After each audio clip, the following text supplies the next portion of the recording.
This is Jebel Market, 7 kilometers out of Juba town, a market that hosts Ugandan traders. Many here deal in small-scale business like selling second-hand clothes and motorcycle spare parts.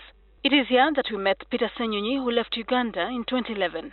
Like his colleagues, Senyonyi left Uganda in search for a better life in the youngest nation. His only means of livelihood is from transporting passengers on the border. Though life was hard in the punishing sun and in the lawless streets where trigger-happy law enforcement officers roamed with their rifles, at least many of them were happy to eke a living. Olulala zaali ziwera ssaawa 3 nga ngenda waka 2. Omusajja najja kwakaba ati naŋŋamba teeka byonna by'olinaawo otambula ogende.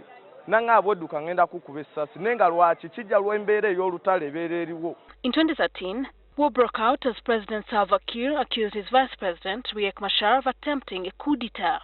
This set off a conflict as Machar, alongside his forces, retreated to the forested depths in the states of Jonglei, Unity and Upper Nile to launch an uprising. Kuba watuukanga buli muntu gw'olaba ng'abasinga buli omu akutte emmundu mujaasi wa poliisi ne bw'aba wa security ng'ate buli atambula essasi lirina okuba mu kyemba. As the two adversaries fought a war of attrition, did their fragile economy, largely anchored on oil revenues and donor funds, crumble. Machar's troop presence in the oil-rich towns of Bentui and Malakal interrupted oil production as expatriate workers often fled the fields. Kasaawe ne bw'okuba ng'okoze ssente nnyingi ku zaaluli ate kati tezikyalimu value kuba ssente zaalivaamu omutwalo ssente zigula omutwalo kazivaamu siringi 1,000.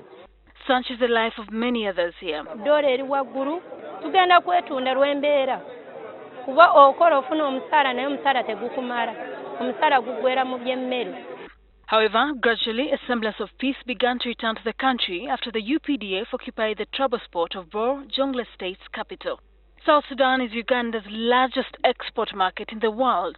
According to figures from the central bank, Uganda earned about $1.3 billion from exports in 2012, a year before the war broke out. However, as the Ugandan army begins a retreat from the country, there is uncertainty. Tutidde nnyo. Era abantu abamu bali badda ne Uganda naye abantu tebalinaawo ssente enkalu. Ate Uganda yeetaaga kuba na ssente. Abantu bangi olwaleero bali wano obalaba naye babadde bagumidde ku ba UPDF. In case wabaawo olutalo tugenda nabo naye kati banga batuleseeyo. The business community fears that the returning acolytes of Machar could target Ugandans because UPDF fought the White Army. When the UPDF were here, we developed confidence in our businesses, in that anything that would go astray militarily, we knew that we had a backup. Tulabira data tulina we twesigamye. Abantu bano batutulugunya omuntu akusinkana mu kkubo n'akukuba bukubi. Even the South Sudan senior army leadership says the United Nations mission cannot fill the void left by the UPDF and the country could return to the dark days. The street is famously known as Kampala Road among the Ugandans that work and live here. They had come here to make a living, but the situations of 2013 have since crippled their development and, of course, their businesses.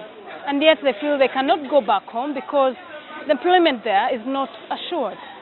Shiran Wuchre, NTV, Juba, South Sudan.